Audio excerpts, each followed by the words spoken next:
আমরা সবাই জানি শরীর সুস্থ রাখতে হলে, ফিট থাকতে হলে নিয়মিত যোগা বা এক্সারসাইজ করা খুব ভালো অভ্যেস। কিন্তু আপনারা একটা জিনিস লক্ষ্য করে দেখেছেন, এখন বিভিন্ন জায়গায় বডি মডিউলেশন সেন্টার গড়ে উঠেছে, যেখানে মোটা টাকার বিনিময় নিজেদের কিছুটা হলেও বদলে ফেলা যায়। কিন্তু কেন বলুন তো? কারোর জীবন সঙ্গিনী হতে গেলে কি নিজেকে বদলে ফেলাটা খুব দরকার? সোহাগকে 36 জন পাত্র বাতিল করেছে। এমন হাজারো সোহাগ আছে যাদেরকে রোজ বাতিল হতে হয় তাদের চেহারার গঠনের জন্য। এখন আমাদের সময় এসেছে এই চিররচিত ধারণাগুলোকে বদলে ফেলার।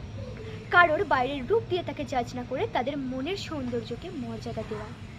সৌন্দর্যটা যদি এত সস্তা হতো না, তাহলে কেউ কবিতা লিখত না। তরুণ প্রিয় হৃদয় হর, মুগ্ধ করো নয়ন জানি, এগিয়ে চলে পরাণ জয়ী, রূপের তব পূর্ণতারে। এখানে রূপ মানে কিন্তু চেহারার কথা বলা হয়নি, রূপ মানে মনের রূপ। এগিয়ে চলো পরাণ জয়ী, রূপের তব পূর্ণতারে।